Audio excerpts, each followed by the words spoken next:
कभी सोचा है कि जब हम छोटे थे और किसी बात पर उदास या गुस्से में होते थे तो हमेशा ये नहीं होता था कि हमारे वालिदैन हमें समझता है या हमें तसल्ली देते, बल्कि अक्सर ऐसे होता था कि वो कह देते ज्यादा ड्रामा मत करो या ऐसी छोटी सी बात पे रोना मत रो। अब सोचिए जरा, एक बच्चा जो सिर्फ अपने जज्बात का इजहार कर रहा हो उसे ये जवाब मिले तो वो क्या सीखता है?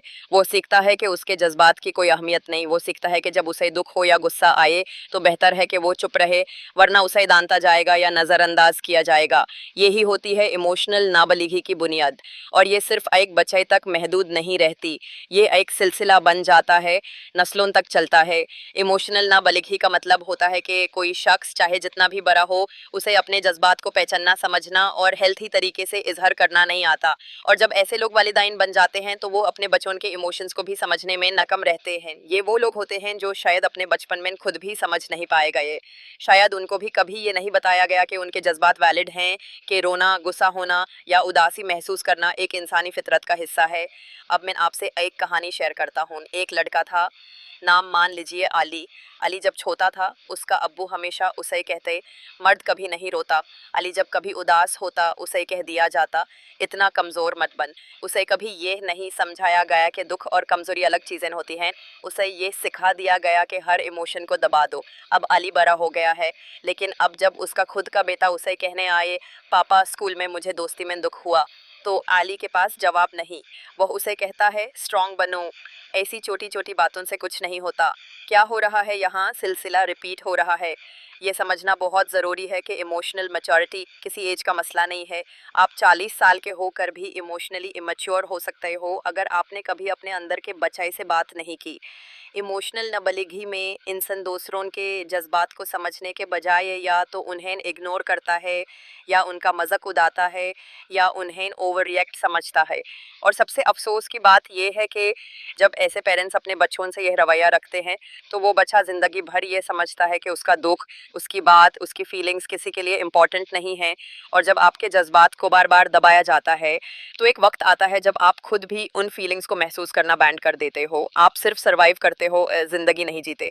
आप रिलेशनशिप्स में खुद को एक्सप्रेस नहीं कर पाते।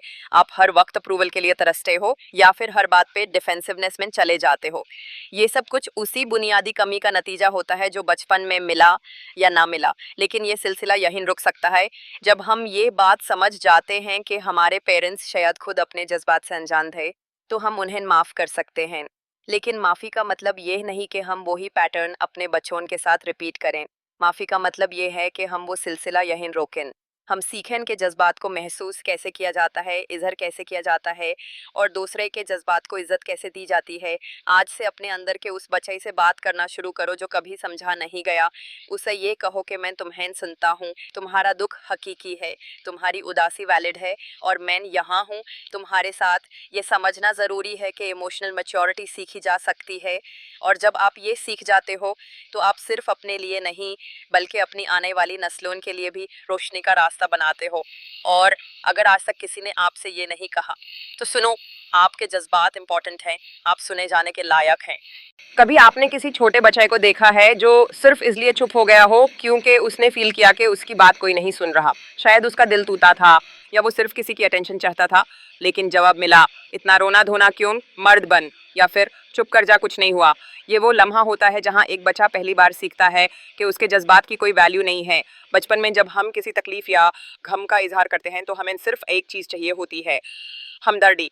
हम चाहते हैं कि कोई हमारे साथ हो, हमें समझे, बिना हमें जज किए।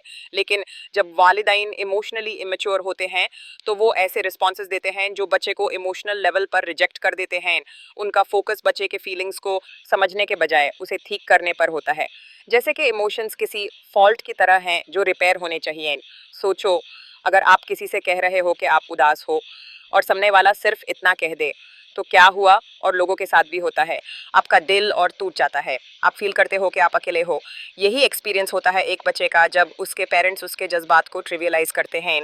वो बच्चा धीरे धीरे ये सीखता है कि उसके इमोशंस सेफ नहीं हैं। उन्हें शेयर करने का मतलब है शर्मिंदा होना, रिजेक्ट होना या इग्नोर हो जाना। तो वो क्या करता है, वो अपने अंदर सब कुछ दबा लेता है। और जब आप रिपीटेडली अपनी फीलिंग्स को दबाते हो तो वो सिर्फ इमोशंस नहीं होते जो दबते हैं, आपकी सेल्फ वर्थ भी छुप जाती है। आप हर बार जब रोकने की कोशिश करते हो, आप अपने अंदर से थोड़ा और दूर हो जाते हो, आप अपने आप से ही दूर हो जाते हो। इस तरह के इमोशनल रिजेक्शन का असर सिर्फ बचपन तक महदूद नहीं रहता। जब वो बच्चा बड़ा होता है तो उसके अंदर एक परमानेंट प्रोग्रामिंग बन चुकी होती है कि उसकी फीलिंग्स इंपॉर्टेंट नहीं हैं, उसे दूसरों के लिए स्पेस बनाना आता है लेकिन अपने लिए नहीं। वो दूसरों का ख्याल रखता है, लेकिन जब बात अपने दर्द की आती है तो या तो चुप रहता है या खुद को ही ब्लेम करता है। ऐसे लोग जब रिलेशनशिप्स में आते हैं तो या तो अपनी फीलिंग्स एक्सप्रेस नहीं कर पाते या फिर ओवर रिएक्ट करते हैं, क्योंकि उनके अंदर इतना कुछ दब चुका होता है कि जब वो निकलता है तो एक एक्सप्लोजन की तरह होता है। ये सब कुछ उन लम्हों का नतीजा होता है जब उनकी एम्पैथी को डिनाई किया गया था, जब उनको कहा गया इतना ड्रामा क्यों कर रहे हो। लेकिन यहाँ एक बात याद रखना ज़रूरी है, ये वालिदैन भी खुद कभी इस एम्पैथी के साथ पले बड़े नहीं हुए होते। उनको भी कभी ये नहीं सिखाया गया होता कि इमोशंस का इजहार करना एक ताकत है, कमज़ोरी नहीं। उन्होंने जो सीखा वो ही आगे दिया। लेकिन इसका ये मतलब नहीं कि आप उस साइकिल को ब्रेक नहीं कर सकते, बिल्कुल कर सकते हो। और आप यहाँ इसलिए हो क्योंकि आप उस साइकिल को तोड़ना चाहते हो। आपको सबसे पहला स्टेप लेना है, खुद के जज्बात को वैलिड समझना। जब आप उदास हो तो उस फीलिंग को फील करना सीखना है, उसे इग्नोर नहीं करना। जब आपको गुस्सा आए तो उस गुस्से के नीचे छुपी बात को समझना है। शायद वो किसी हर्ट का सिग्नल है या किसी बाउंड्री का ब्रेक होना।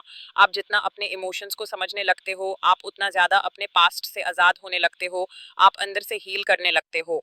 और जब आप अपने अंदर एम्पैथी पैदा कर लेते हो तो आप ऑटोमेटिकली दूसरों के लिए भी सेफ बन जाते हो। आप वो इंसान बन जाते हो जो सुनता है, समझता है, बिना जज किए। तो अगर आपको कभी भी किसी ने कहा हो कि क्या रोना धोना लगाया हुआ है, तो आज इस वक्त में मैं चाहता हूँ कि आप खुद से कहें, मुझे पूरा हक है महसूस करने का, मेरे इमोशंस मैटर करते हैं। यही वो ट्रांसफॉर्मेशन है जहां हीलिंग शुरू होती है। कभी आपने किसी से अपना दुख शेयर करने की कोशिश की है और जवाब मिला हो, मुझसे ये सब बर्दाश्त नहीं होता, या तुम्हारी वजह से मेरा दिन खराब हो गया। आप सिर्फ चाह रहे होते हैं कि कोई आपकी बात सुने, समझे कि आप क्या फील कर रहे हो, लेकिन सामने से जवाब आता है जो आपकी तकलीफ को उनका दर्द बना देता है। ये होता है जब कोई इंसान हर बात को अपने ऊपर लेने लगता है, और ये इमोशनल नाबालिगी की दूसरी बड़ी निशानी है। ऐसे पेरेंट्स या लोग हर इमोशनल बात को इतना पर्सनल ले लेते हैं कि बच्चे को लगता है कि उसने कोई जुर्म कर दिया है। जैसे अगर आप उदास हैं तो उनका तुरंत रिएक्शन होता है, तुम्हारी वजह से मुझे डिप्रेशन हो रहा है। या अगर आप किसी बात पर गुस्सा हैं तो वो कहते हैं, तुम मुझसे नफरत करते हो क्या। जब आप किसी और से अपनी फीलिंग्स शेयर करते हो, आप एक्सपेक्ट करते हो कि सामने वाला आपका सपोर्ट बने, लेकिन जब वो हर बात को अपनी इंसल्ट या अटैक समझने लगे तो आपको गिल्ट महसूस होने लगता है, और वो गिल्ट धीरे धीरे आपकी पर्सनैलिटी का हिस्सा बन जाता है। ऐसे माहौल में पलने वाले लोग अक्सर कंफ्यूज रहते हैं। उनको समझ नहीं आता कि उनका दर्द शेयर करना सही है या नहीं। वो हर बार अपने आप से सवाल करते हैं, क्या मैं ही गलत हूँ, क्या मैं ज़्यादा महसूस करता हूँ। और ये कन्फ्यूजन अंदर ही अंदर एक इमोशनल पैरालिसिस पैदा करता है। आप किसी से कुछ कहने से पहले 100 बार सोचने लगते हो कि कहीं मेरी बात किसी का मूड ना खराब कर दे, कहीं मैं किसी को दुख ना दे दूँ। और ऐसे में आप अपने जज्बात दबाने लगते हो सिर्फ इसलिए कि दूसरों का मूड खराब ना हो। और ये हैबिट सिर्फ बचपन तक सीमित नहीं रहती। जब आप बड़े हो जाते हैं तो आप नेचुरली ऐसे लोगों को अट्रैक्ट करते हो जो हर बात को अपने ऊपर ले लेते हैं। वो आपको इमोशनल हॉस्टेज बना लेते हैं, और आप इस चक्कर में पड़ जाते हो कि सबकी फीलिंग्स का ख्याल रखना है लेकिन अपनी फीलिंग्स का कोई हक नहीं। आप दूसरों के लिए स्पेस बनाते हैं लेकिन अपने लिए एक लफ्ज़ नहीं बोल पाते। इसका असर बहुत गहरा होता है। आप रिलेशनशिप्स में अपना आप खो देते हो। आप किसी को हर्ट ना करने की इतनी कोशिश करते हो कि खुद को हर्ट कर बैठते हो। आप हर बात पर सॉरी कहना सीख जाते हो, चाहे गलती आपकी हो या नहीं, सिर्फ इसलिए कि दूसरा इंसान आपसे नाराज ना हो जाए या उसका मूड खराब ना हो। लेकिन असल में ये नाराजगी आपकी जिम्मेदारी नहीं होती। हर इंसान अपनी इमोशनल रिस्पॉन्सिबिलिटी का जिम्मेदार खुद होता है। लेकिन जब आप ऐसे वालिदैन के साथ पलते हो जो हर बात को पर्सनल ले लेते हैं, तो आप ये सीख जाते हो कि हर किसी के मूड के लिए आप जिम्मेदार हो। ये सब सुनते हुए आप शायद अपने पास्ट के कुछ लम्हों को याद कर रहे हो। शायद वो लम्हा जब आपने सिर्फ ये कहा कि आप थके हुए हो और जवाब आया, मुझसे ज़्यादा थकावट किसको होती है। या जब आप उदास थे और किसी ने कहा, मैं तेरे जज्बात बर्दाश्त नहीं कर सकता। यही वो लम्हे हैं जहां आपको अपनी इमोशंस के लिए शर्म महसूस करवाई गई। लेकिन यहाँ से चेंज शुरू हो सकता है। पहला कदम है रिकॉग्नाइज करना कि आपकी फीलिंग्स वैलिड हैं। जब आप कुछ महसूस करते हैं तो उस फीलिंग का हक है कि वो सुनी जाए। आप किसी और के रिएक्शन के जिम्मेदार नहीं हो। आपको ये समझना होगा कि आपका जज्बात किसी का अटैक नहीं है, ये सिर्फ आपका हक है अपनी इमोशनल दुनिया को एक्सप्रेस करने का। जब आप ये समझ जाते हो कि हर बात को अपने ऊपर लेना सामने वाले का पैटर्न है और आप उसके जिम्मेदार नहीं हो, तो आप आज़ादी महसूस करते हो। आप खुद को गिल्ट से आज़ाद करते हो। आप अपने जज्बात के साथ हॉनेस्ट रहना सीखते हो। आप सिर्फ सरवाइव नहीं करते, आप जीना शुरू करते हो। और मैं आपसे ये कहना चाहता हूँ, अगर कभी किसी ने आपको ये महसूस करवाया कि आपकी फीलिंग्स किसी के मूड के खिलाफ हैं, तो आज से आप खुद को ये बताएं, मेरे जज्बात मुझे जिंदा होने का सबूत देते हैं और मुझे किसी से इज्जत मांगनी नहीं, सिर्फ अपने जज्बात को पहचानना है। यहीं से आपका हीलिंग का सफर शुरू होता है। कभी आपने किसी घर का माहौल महसूस किया है जहां सब कुछ ठीक लगता है, लेकिन अंदर ही अंदर एक खौफ छुपा होता है, जैसे कि हर वक्त लगता हो कि अब कोई चिल्लाएगा, अब कोई चीज़ फेंकी जाएगी, या फिर एकदम से खामोशी छा जाएगी जो दिल को छू जाती है। ये सब होता है जब वालिदैन अपने जज्बात पर कंट्रोल नहीं रख पाते। उनका गुस्सा उनके लहजे में, उनके एक्शंस में, उनके चेहरे पर लिखा होता है और उस गुस्से का निशाना अक्सर बच्चे बनते हैं। ऐसे वालिदैन जज्बाती तौर पर खुद कंट्रोल में नहीं होते। कभी छोटी सी बात पर बरस पड़ते हैं, कभी गुस्से में पूरी दुनिया से मुंह फेर लेते हैं। और सबसे तकलीफ बात ये होती है कि बच्चा समझ नहीं पाता कि क्या उसने कुछ गलत किया है या बस उसका वजूद ही किसी के मूड खराब होने की वजह बन गया है। ये कन्फ्यूजन एक छोटे से जहन में ऐसी गहरी जद पकड़ लेती है कि वो बच्चा हर वक्त अलर्ट रहता है कि अब क्या कहना है, कैसे कहना है, किस वक्त कहना है, सिर्फ इस डर से कि घर का माहौल फिर से तूफानी ना बन जाए। इमोशनल मैच्योरिटी का मतलब होता है अपने जज्बात को समझना, उनको एक्सप्रेस करना, लेकिन दूसरे को हर्ट किए बगैर।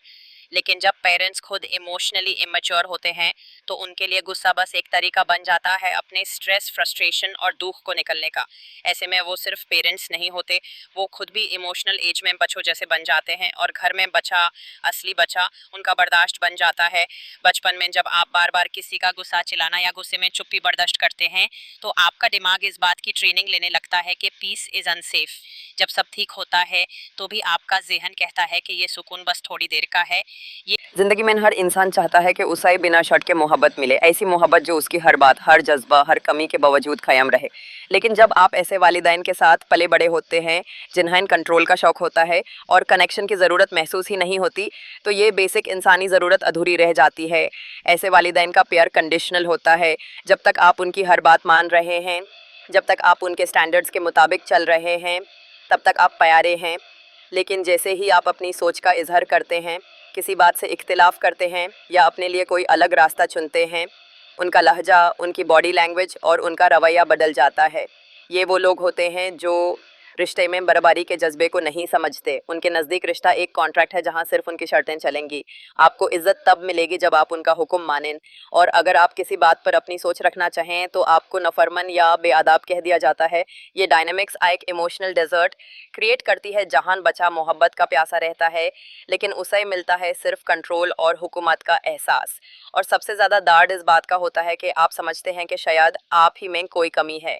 शायद आप थोड़ा और अच्छा बिहेव करते, उनकी हर बात बिना सवाल के मानते, तो आपको वो मोहब्बत मिलती जिसका आपने हमेशा ख्वाब देखा था। लेकिन असल में ये रिश्ते समझने के लिए नहीं, चलाने के लिए बनाए जाते हैं। और जब तक आप अपने आप को उनका फॉलोवर बनाए रखते हैं, तब तक आपको उनका अप्रूवल मिलता रहता है। लेकिन ज़िंदगी सिर्फ अप्रूवल के साथ नहीं चलती। इंसान के अंदर एक आवाज़ होती है जो कहती है कि मैं भी मैटर करता हूँ, मेरा ओपिनियन भी कुछ अहमियत रखता है। और जब आप इस आवाज़ को सुनते हैं तो शिफा का सफ़र शुरू होता है। ये हीलिंग तब होती है जब आप पहली मर्तबा समझते हैं कि उनकी कमी आपकी गलती नहीं थी। आपने कभी कुछ ऐसा नहीं किया जिसकी वजह से आप अनकंडीशनल मोहब्बत के लायक नहीं रहे। ये सिर्फ उनकी इमोशनल मैच्योरिटी का मसला था। शायद उन्होंने भी कभी वो मोहब्बत नहीं देखी जो बिना शर्तों के होती है। शायद उन्होंने भी सिर्फ कंट्रोल का एनवायरनमेंट देखा जहां जज्बात दिखाना कमजोरी समझी जाती थी। लेकिन आप ये दौर तोड़ सकते हैं। सबसे पहला कदम होता है बाउंड्रीज बनाना। जब आप उनसे कह देते हैं कि मुझे ये तरीका ठीक नहीं लगता, मैं इस बात पर खुद फैसला लेना चाहता हूँ, या आपका लहजा मुझे चोट पहुंचाता है, तो आप उनके कंट्रोल को चैलेंज करते हैं। शुरू में ये मुश्किल लगता है, गिल्ट भी महसूस होता है, लेकिन हर दफ़ा जब आप अपने लिए स्टैंड लेते हैं तो आप अंदर से थोड़ा और मजबूत हो जाते हैं। और फिर आता है वो वक्त जब आप हीलिंग के टूल्स इस्तेमाल करते हैं, जैसे थेरेपी जहां आप सेफ एनवायरनमेंट में अपनी बात कह सकते हैं बिना किसी इंटरप्शन के, या जर्नलिंग जहां आप अपने जज्बात को लिख कर उनका बोझ हल्का करते हैं, या सपोर्ट ग्रुप्स जहां आप उन लोगों से मिलते हैं जो सेम पेन से गुजरे हैं और वहां आप समझते हैं कि आप अकेले नहीं हैं। ये प्रोसेस आसान नहीं होता। कभी कभी आप टूट जाते हैं, कभी कभी आप गुस्से में भर जाते हैं, लेकिन हर दफ़ा जब आप खुद को संभलते हैं, जब आप उस दुख के बावजूद अगला कदम उठाते हैं, तो आप वो जज्बाती बलगत हासिल करते हैं जो आपको उन वालिदैन से नहीं मिली। आप खुद को वो मोहब्बत देना सीखते हैं जो किसी ने आपको देनी चाहिए थी। आप खुद से ये कहना शुरू कर देते हैं, मुझे इज्जत मिलनी चाहिए, मुझे मोहब्बत मिलनी चाहिए, मुझे किसी का कंट्रोल नहीं, किसी का कनेक्शन चाहिए।